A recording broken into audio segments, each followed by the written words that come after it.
Araw-araw gamot ka ng gamot, masakit pa rin. Magte-therapy ka, hindi pa rin gumagaling, hindi ka na makatayo, hindi ka rin makapag-akit baba ng hagdanan, malamang pag-isip-isipan na natin, pa-o-opera na tayo. Hindi tayo nagre-recommend palagi mag-opera. Pero ito, one of the few cases na magpa-opera ka. Bakit? Kasi kapag hindi ka nagpa-opera, mas malaking tsansa mo na calling ka ni Lord. Pagkatapos ng operasyon, nasa recovery room kayo, pagkagising nyo, huminga kayo ng malalim. Pag hindi kayo huminga ng malalim, baka may chance kayo magka-pneumonia. Ito Doc, real Yes, talk. Doc. I know you're always honest sa audience natin. Kumusta ho yung nagiging life after ng mga pasyente? May problema.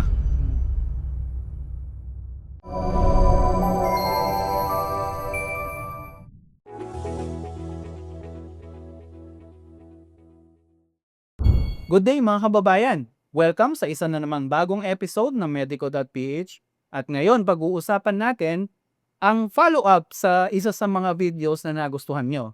Yung video na tinutukoy kong una ay yung video tungkol sa pananakit ng balakang.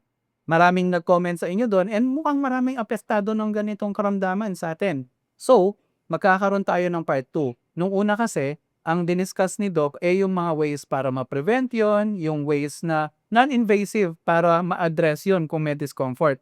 Pero sabi nga ni Doc, may mga cases na nangangailangan na talaga as a last resort ng surgery. So, yung surgery, yung pag-uusapan natin. In particular, yung tinatawag na hip replacement. So, with us today to talk about this is of course our medical director, Dr. Anthony So.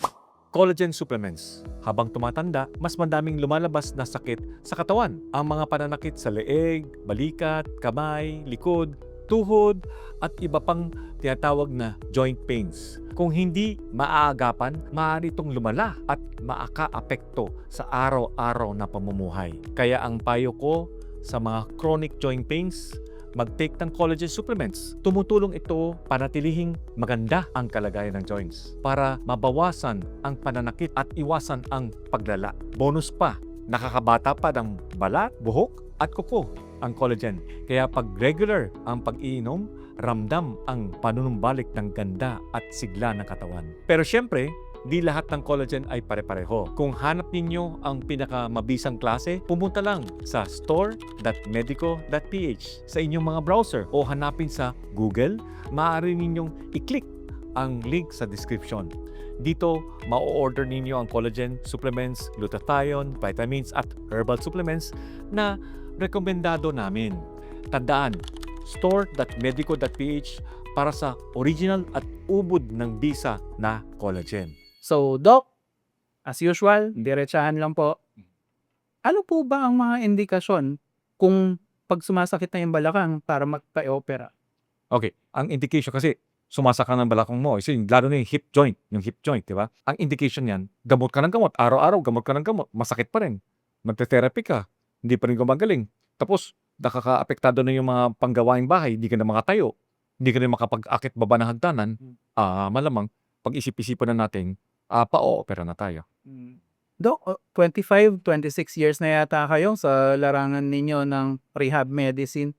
Sa experience nyo ho, Doc, ano usually yung mga nagli-lead? Bakit nagkakaroon ng pananakit ng hips yung mga tao? Number one is osteoporosis. Yun. Ang osteoporosis, wear and tear.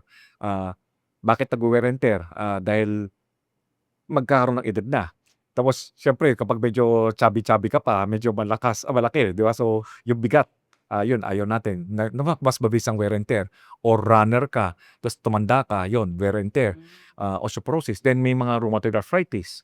Then, yung mga vascular necrosis na yung blood vessels, wala nang blood vessels sa femur head. Kaya nga, yung blood supply, wala na. Kaya nga, mas naging marupok na. Yun, kailangan palitan. Okay. So, injuries na, Doc? Yung Sakto. mga nadudulas ho? Yan, yung mga fracture, yung mga osteoporosis na nahulog, yon. Palagi sinasabi ko, kapag nahulog ka, nagka-fracture ka, mas maganda ka bang magpa-opera. Tayo, di ba, hindi tayo nagre-recommend palagi mag-opera. Pero ito, one of the few cases na magpa-opera ka. Bakit? Kasi kapag hindi ka nagpa-opera, mas malaking tsansa mo na medyo calling ka ni Lord. Kasi dahil palagi nakahiga ka lang, hindi ka makagalaw, nagkaka-pneumonia, nagkaka-bedsore, kaya nga magpa-opera ka, makakalakad ka na. Okay. Yung inactivity ho, magpapalala sa kalusugan nyo overall, no? Yes, Doc? kasi ang hilom ng buto is around 8 to 12 weeks. Nakahiga ka 8 to 12 weeks. Tapos, kung medyo hindi pa maganda, hindi pa nakadikit yun, di paano ka makatayo na, di ba? Di tatayo ka sa, kuwari, na-fracture ka sa kanan, sa kaliwa na lang. Kaya nga medyo, kapag nahulog ka, may osteoporotic fracture ka sa hip, mas maganda pa-opera tayo. Okay. And yun, invite ko lang kayo, meron kaming episode ni Doc kung saan diniscuss ni Doc ng sobrang in-depth yung osteoporosis at kung paano pipigilan. And ang maganda, reversible pala siya kahit medyo nag-edad na tayo ng konti. So, invite ko lang kayong panoorin yun. Doc, balik po tayo. So, granted, maaring nagka-osteoporosis or medyo mabigat tayo all our lives, sinasaluho ng hips natin yung weight na yon, nagka-wear and tear, and lalo ng masakit. Pag nirekomenda ng doktor na magpa-opera ka na, ano usually yung aasahan natin, Dok? May iba't ibang klase ba yan o automatic hip replacement po yon?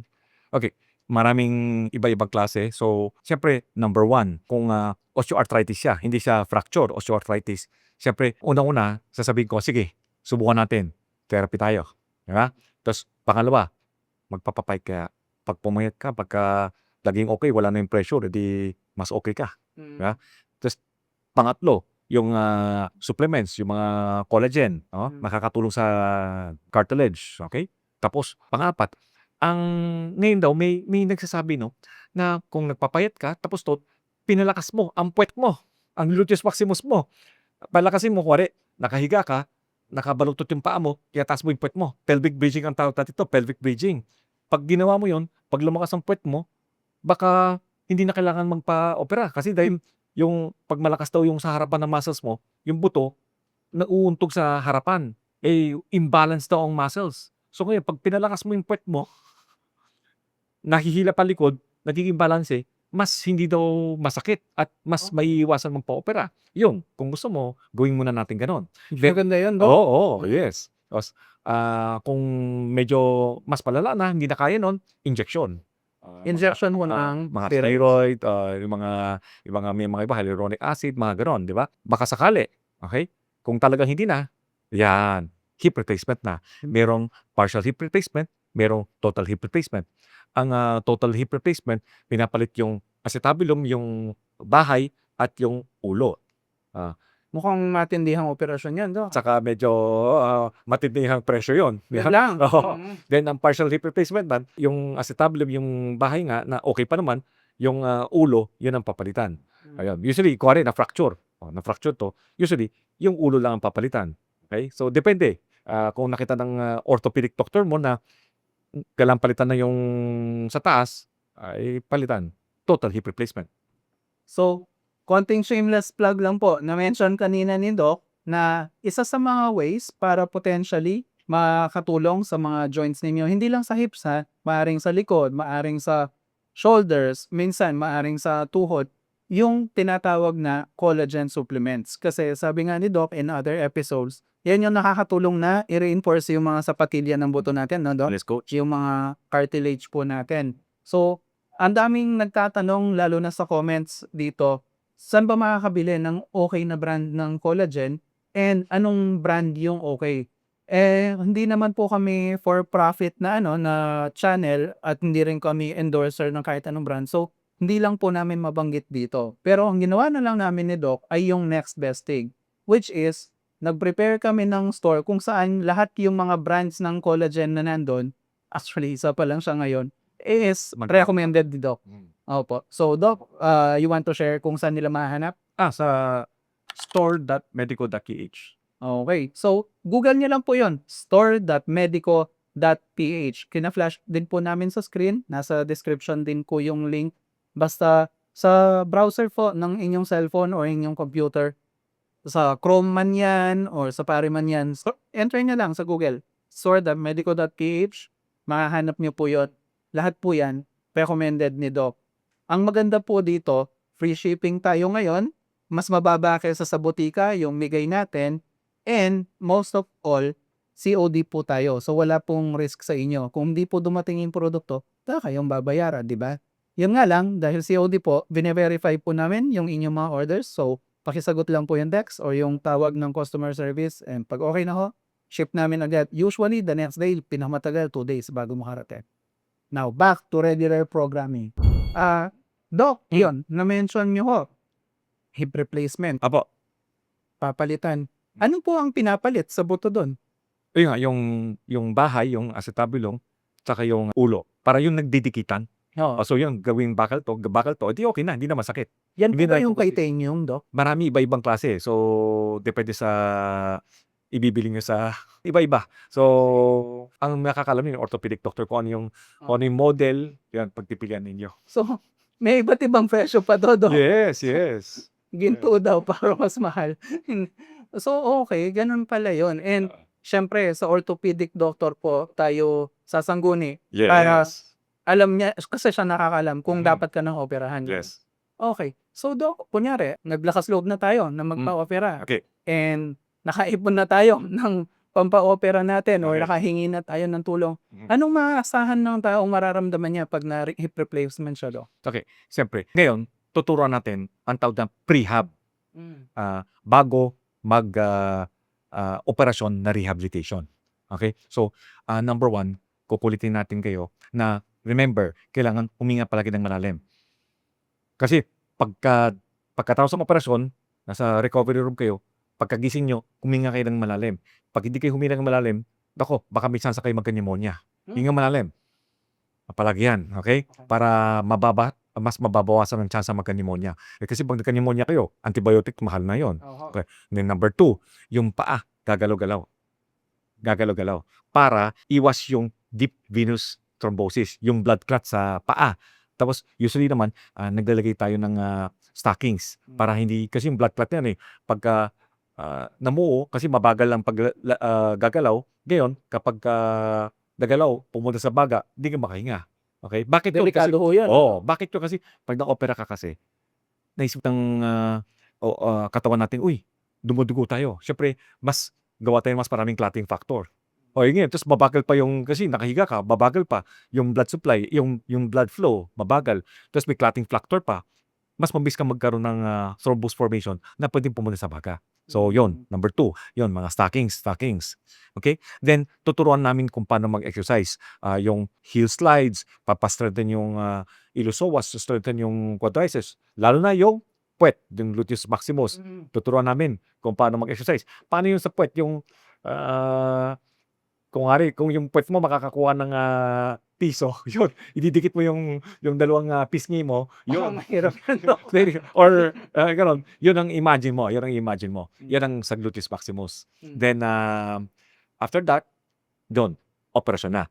Yung pang-unang araw, right now, ay mga doktor, sobrang okay na sanay na sila mag-opera. Usually daw, mga within 2 to 3 days, makakauwi na. Okay. Now, pagka-opera, usually, opera dito sa harapan o sa likod. Okay? May butas yun, then lalabas niya yun, puputulin niya. Yung ulo, puputulin nila. Yung buto, Doc. Buto.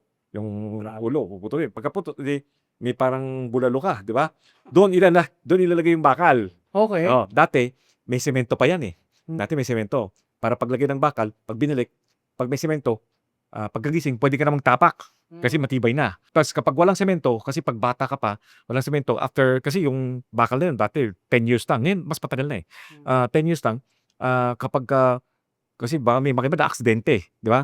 Na bata pa lang, 30 years old, na fracture, di papalitan. Ngayon, kapag after 10 years, papalitan na, pag tinanggal yung semento, tatanggalin, mahirap. Kaya nga, cementless ang tawag doon. Usually, dati, hindi tayo naglalagay ng bigat.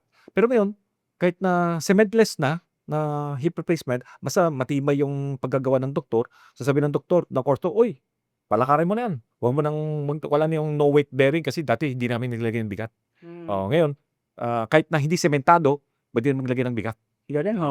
Then, so pagkakabit na, yung first day, may mga iba na high-tech na hospital, merong continuous passive movement machine. May mga gumagalaw-galaw. May mga galaw-galaw para Siyang magagalaw pa. Oo, may mga ganon. So, ito, siyempre, darating kami, therapy. Lalagyan namin cold.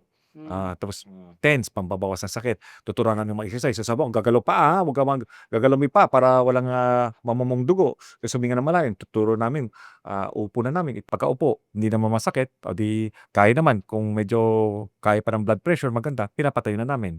Depende na ngayon kung gaano ka lagay ang bigat. Or partial weight bearing or full weight bearing. Then, yung first day, usually, masakit siya, pero hindi pa ganyan kasakit. Pero pagka dating ng third day, second day, third day, naku yun, mas mamamaga yun. Kaya huwag kayong magtakot. Third day to 7 days yun. 1 week yung itong first week. Mamamaga yun. So, puro ice lang kayo. May tuwalya, ice. Kahit na 24 hours, di ba? Ice lang kayo, ice lang kayo. Pero huwag lang yung diretso. Pag diretso, mapapasok kayo sa lamig. Kaya hindi nyo kaya yun. Lagyan mo ng tuwalya, di ba? Sa pirhon, no? Oo, malamig. Edi mababawas ang inflammation. Then, usually, pag third day to fifth day, pinapauwi na yun. Tutuloy natin yung therapy sa bahay. How Now, about medication, Doc? Pain relievers muna, tsaka yes. anti-maga siguro? Yung anti-inflammatory nga. Then, may mga iba, binibigyan ng papalabnaw ng dugo, clopidogrel, aspirin, para hindi magbarado sa yung clot nga. Okay. Tapos may mga iba, antibiotics, infection, gano'n. You mentioned, Doc, 3 to 5 days, pwede na umuwi. Yes. Grabe, ang galong, no? Gano'n kabilis. Then, after that, tandaan na ninyo, prepare din ninyo kung anong kotse. Yun ang palagi. Yung mababa lang sana siguro, no, Doc? Pero yung nga problema, pagkatapos ng operasyon, bawal ka mag-D4.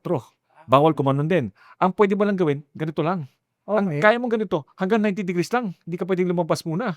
So pag bababa ka umupo, mapapaganon kayo, lalabas ang puwet mo sa labas. So hindi rin pwedeng dumikit. So medyo mataas konti. Then kapag ito ang problema mo, kanan, Okay.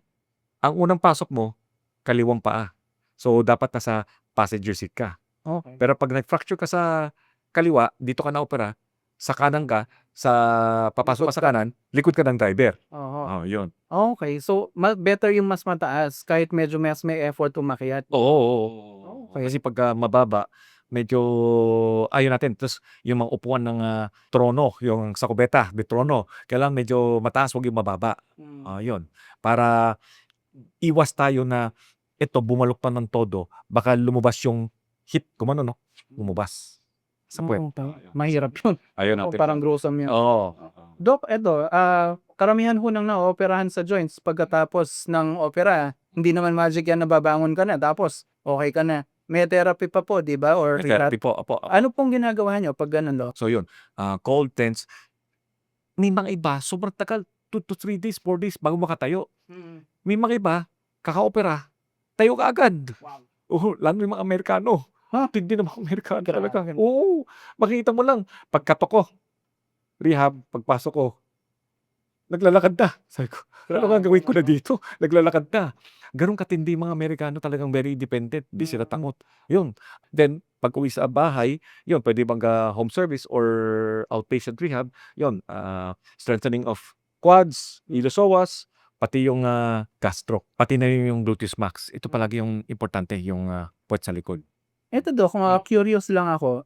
Kasi di ba pag may mga na-injury lalo na sa legs or sa lower half ng katawan natin, lalo na joints.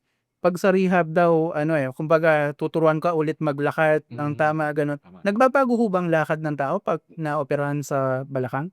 Or hindi naman? Yes and no. Kasi dahil sa arthritis, may mga iba, tinitiis 1 year, di ba? So, nanghihina yung muscles eh. Tapos kapag nag-opera ka, nanghihina ang muscles din. Kailangan ng relearning. Tuturuan ng therapist kung, ito, taas mo. Hindi yan. Ito, yan, tataas na. Hindi nila alam kung paano itaas. Yun. So, relearning yan.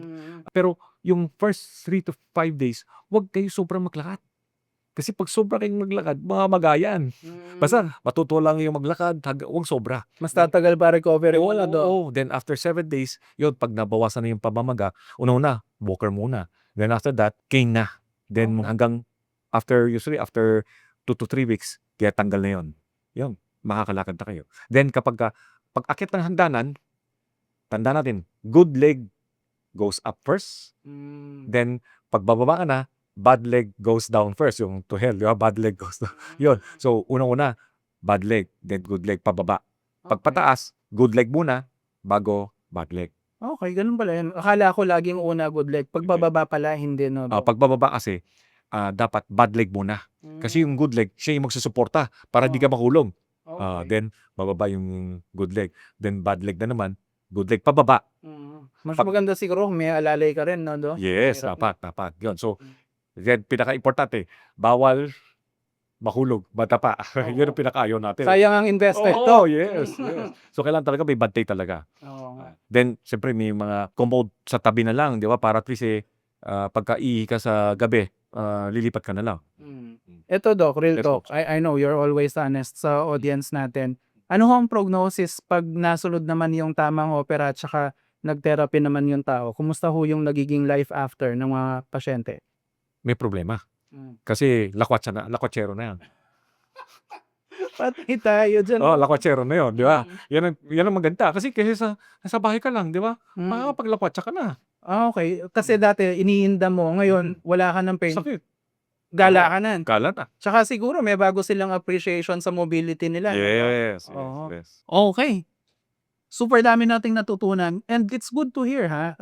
Syempre, expenses aside yun. Hindi good to hear yun. Pero, it's good to hear na yung technology ho natin, ang ganda na, Doc, na natutulungan kahit yung mga, you would think, yung mga buto dito, pag nasira yan, medyo, ka na wheelchair ka na o mabebedridden ka na, pero hindi pala, Doc. May pag-asa pa.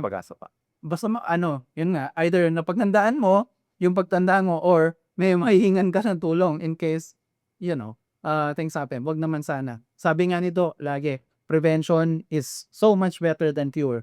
And if there's anything we learned dito, it's number 1, patibayan yung mga buto mo. Panurin nyo yung episode namin about sa osteoporosis. Malalaman nyo paano patibayan. And number 2, iwas tayo sa aksidente. Lalo na kung medyo may edad ka na. Mga feel things strenuous, medyo isipin mo lang, di ka na 20s, di ba? 8 patingingan na lang. And with that, close muna po natin itong program na to. But before we do that, again, ito si Glenn, ang inyong Managing Director.